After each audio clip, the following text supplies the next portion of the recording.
bertujuan untuk memastikan bahwa ide usaha memiliki peluang sukses. Penilaian dilakukan melalui analisis pasar, kesiapan operasional, serta kondisi keuangan. Dengan perencanaan yang matang, UMKM dapat berjalan lebih efektif dan berkelanjutan. Terima kasih banyak sebelumnya Ibu. Kalau berkenan, saya ingin meminta sedikit waktunya untuk bertanya seputar usaha yang Ibu jalankan. Mulai dari awal berdiri hingga bagaimana perkembangannya sampai saat ini. Jadi informasi yang diberikan nantinya itu akan digunakan untuk keperluan akademis saja. Jadi dalam wawancara ini saya dan teman-teman akan menggali lebih dalam lagi mengenai beberapa aspek penting dalam studi kelayakan bisnis. Baik, yang pertama saya akan menanyakan mengenai aspek usaha. Kita mulai dari awal dulu ya Bu ya. Sebenarnya bagaimana sih latar belakang usaha yang Ibu jalankan saat ini dan akhirnya bisa membuka usaha di bidang kuliner? Oke, terima kasih. Perkenalkan, nama saya Jumiati. Saya owner dari Pawon Sawal yang beralamatkan di Dusun Suco, Desa Pasru Jambi. Awalnya saya mulai menggeluti dunia kuliner itu di tahun 2020. Itu fokusnya di keripik tempe Pawon Sawal. Nah, keripik tempe ini juga terbuat dari sagu. Nah, dari situ perkembangannya juga lumayan ya di awal-awal. Kenapa saya memilih keripik tempe? Karena menurut saya saat orang mencari keripik tempe di Pasru Jambi ini belum ada. Jadi saya mencoba membuat inovasi baru dengan membuat keripik tempe itu tadi. Nah, keripik tempe ini berjalan kurang lebih 3 tahunan. Itu banter. Lama ya Bu ya? Lumayan, banter.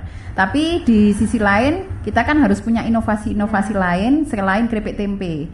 Karena kebutuhan keripik itu biasanya kan menjelang lebaran saja ataupun untuk oleh-oleh. Jadi saya berinovasi kira-kira kuliner apa lagi ya yang bisa kita jual sebagai salah satu potensi yang ada di Desa Pasru Jambi. Jadi saya memilihnya adalah kuliner yang sekiranya di Desa Pasru Jambi belum ada. Saya seperti itu. Jadi peluangan. Bener. Karena kan kalau kita ingin beberapa kuliner yang agak aneh-aneh sedikit kan harus ke kota, kan jauh. Jadi bagaimana saya memanfaatkan media sosial di YouTube ataupun TikTok, ya belajarnya dari situ aja. Nah, kalau terkait pengembangannya Bu, usaha kuliner Ibu ini ke depannya sebenarnya itu tujuan utamanya itu yang akan dicapai itu apa sih Bu? Tujuan utamanya ya bagaimana kuliner itu sangat luas menurut saya. Jadi yang biasanya ada di desa kita itu kulinernya apa saja, kita bisa menunjukkan bahwa ternyata ada kuliner lain loh, meskipun itu berbahan dasar yang ada di sini, misalkan singkong kayak gitu, terus ada ubi, itu juga kira-kira dipakai untuk apa saja. Lah pernah saya juga membuat inovasi dari ubi. Selain biasanya kan terkenalnya di sini di oven ya. Nah, itu saya juga bikin kerupuk dari ubi sama rengginang. Saya bikinnya judulnya bukan rengginang tapi renggining. Renggining karena dari telo. Bukan dari ketan. Dari situ ya lumayan untuk pasar luar ya. Kalau di desa aneh orang melihatnya, tapi itu bagi saya peluang juga sih. Benar. Jadi cari-cari hal-hal yang berbeda gitu. Produk Bu yang dijual di sini itu apa sih yang menjadi keunggulan dibandingkan yang lain? Kalau saya made in Pawon Sawal itu memang saya tidak memakai micin, itu tidak.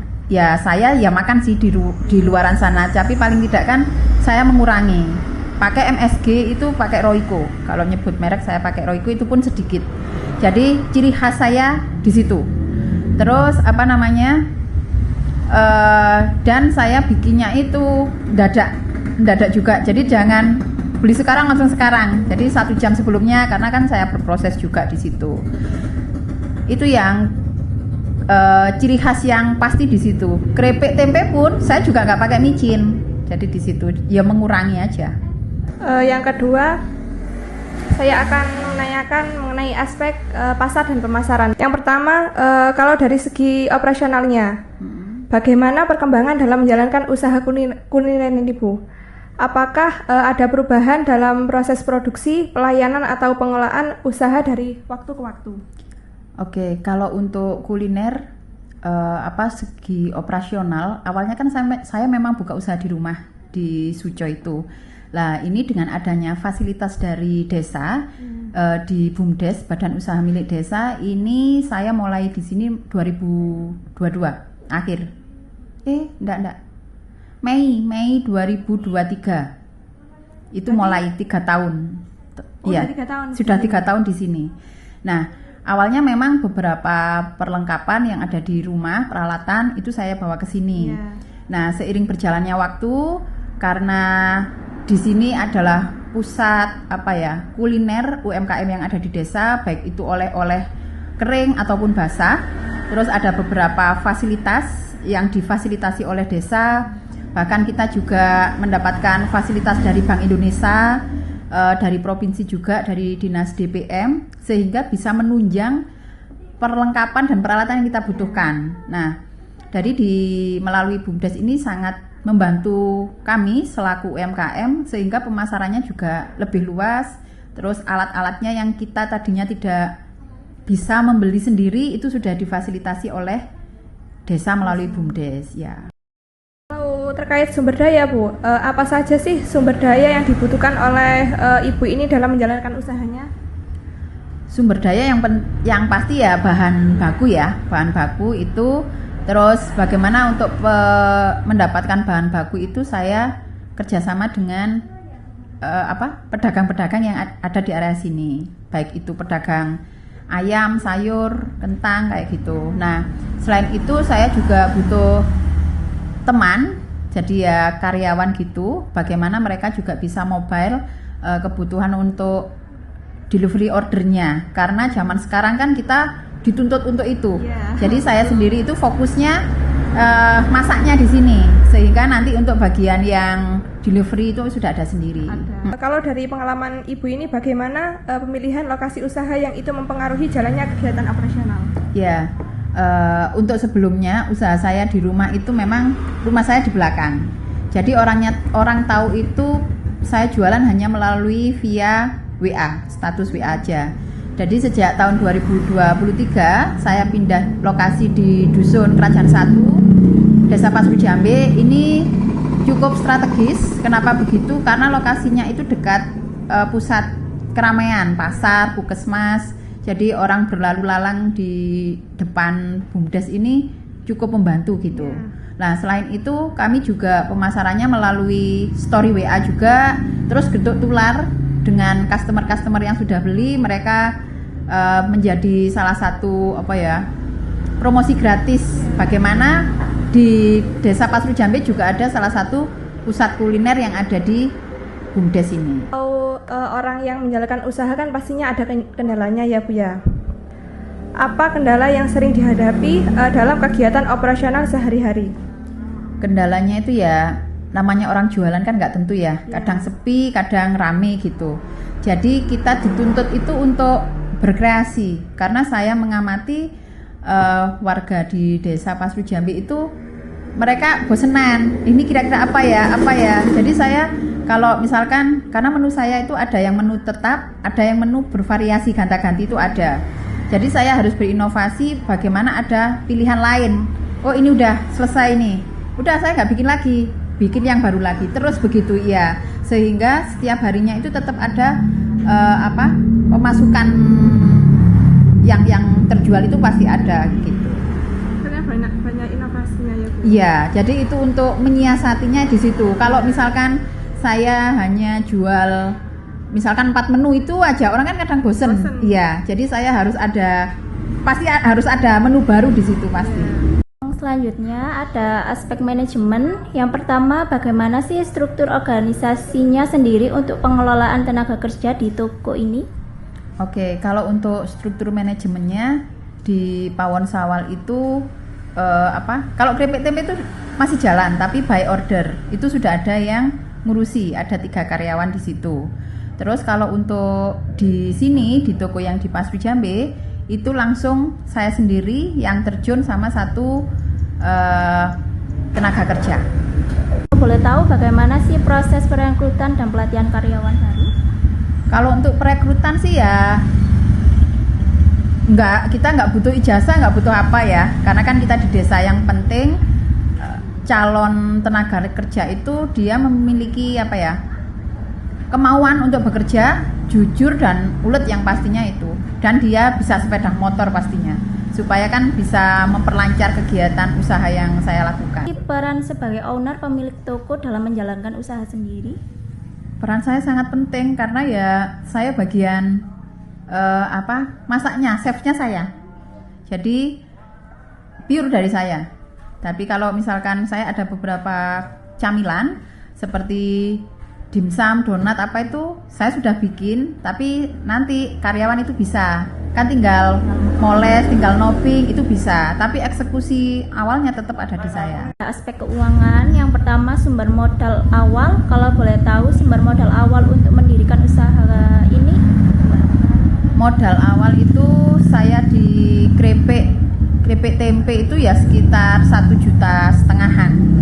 Nah dari situ saya putar sehingga sampai jual beberapa macam kuliner yang lain, baik itu makanan berat ataupun camilan. Dari situ yang saya putar, jadi kita dapat laba, saya beli inventaris apa, dapat laba lagi, kira-kira kebutuhan apa, nyelenginya begitu. Yang kedua ada balik modal. Apakah usaha ini sudah mencapai titik di mana balik modal yang sangat besar dan cepat sampai hari ini? Kalau balik modal insya Allah sudah, karena saya mencoba mulai tertib lagi, karena kan biasanya kita malesnya itu di pembukuan soal keuangan ya penjualan apalagi. Jadi di tahun 2026 mulai per Januari itu saya tulis omset setiap harinya berapa. Jadi itu rata-rata 1 bulan itu omset kita sekitar 8 jutaan. Yang ketiga pengelolaan uang. Kalau boleh sedikit tahu mengenai pengelolaan keuangan yang dilakukan ini bagaimana? Apakah sudah dilakukan pencatatan mengenai pengeluaran dan pemasukannya? Pemasukan sudah itu tadi, pengeluaran itu jadi sudah tak jepret di apa? Di paku, di kawat ya. Tapi nulisnya itu sing belum tertata dengan baik untuk keuangannya. Tantangan dalam menjaga kestabilan keuangan? Menurut saya tantangannya itu pada diri kita, bagaimana kita bisa berinovasi dengan produk-produk yang akan kita ciptakan. Misalkan dari segi bahan baku, bagaimana kita mendapatkan bahan baku lokal yang harganya bisa lebih rendah, tapi dengan adanya inovasi dan kreasi dari kita sendiri nanti mendapatkan selisih harga untuk nilai jualnya lebih tinggi. Dari situ kita akan mendapatkan keuntungan ya yang lumayan lah tanpa mempengaruhi rasa dan kualitas produk kita itu sendiri. Hukum yang pertama izin usaha. Apakah usaha ini sudah memiliki izin usaha resmi? Ya sudah, jadi Pawon Sawal itu sudah memiliki izin usaha PIRT, halal, bahkan kami juga sudah mendaftarkan hak paten intelektual Pawon Sawal itu sudah.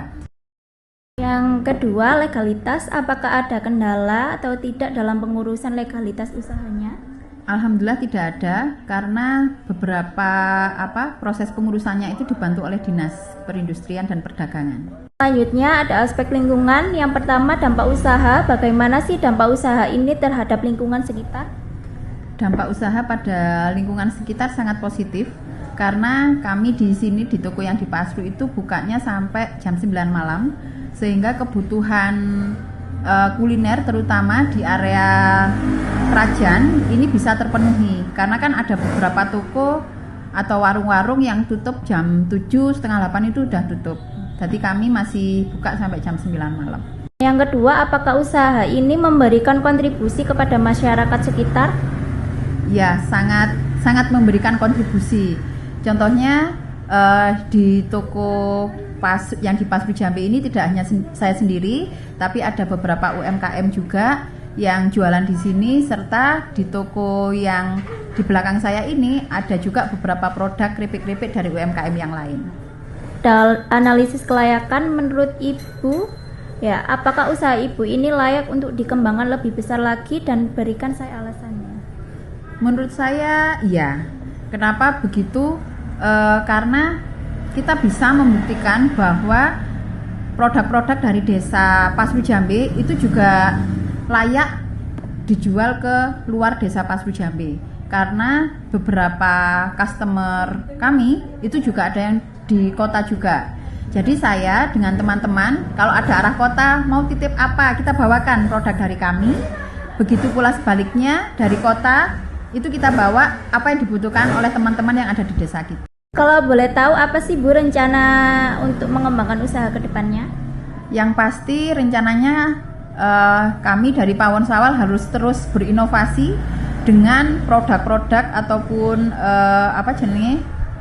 kuliner-kuliner yang terbaru dan lagi hits sekarang. Harus mengikuti tren. Apabila ada investor atau lebih gampangnya individu atau lembaga yang menanamkan modal ke dalam kontrak bisnis yang ingin bekerja sama, apa yang menjadi pertimbangan utama Ibu untuk menerima investor tersebut? Pertimbangan yang pertama adalah alasannya kenapa mereka ingin join atau bergabung dengan Pawon Sawal. Yang kedua, pertimbangannya adalah mereka harus mau dengan aturan yang kita beri, terutama produk by Pawon Sawal itu harus tercantum, harus ada di label mereka, karena kan itu bagian dari etikat berbisnis juga, etikat kerjasama. Selanjutnya ada refleksi dan pengalaman. Yang pertama, kalau boleh tahu juga apa sih Bu pembelajaran paling berharga selama Ibu menjalankan usaha ini?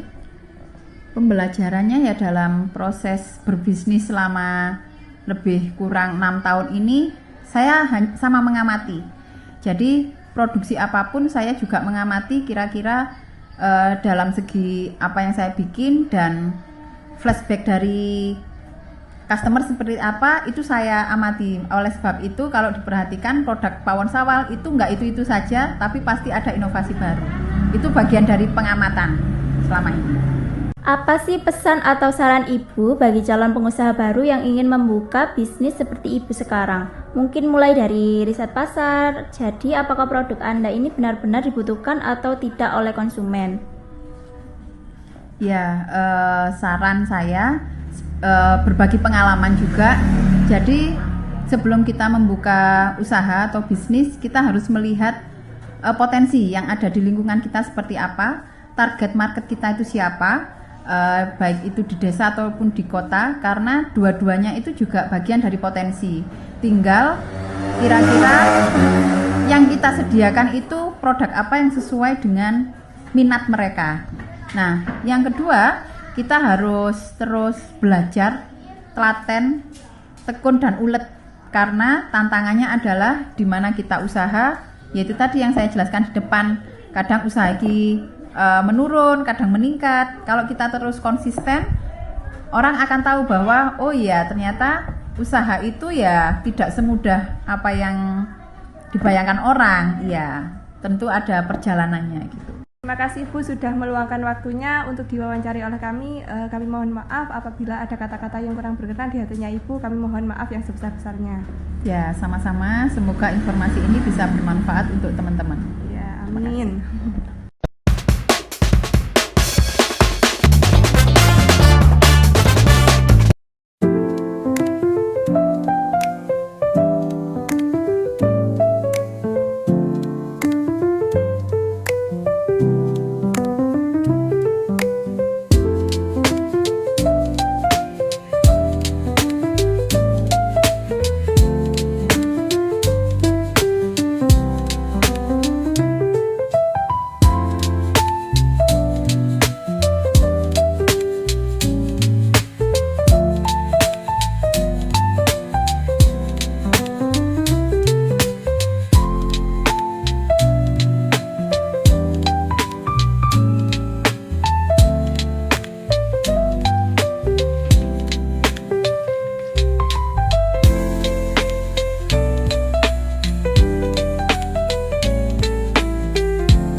just had to let you know you're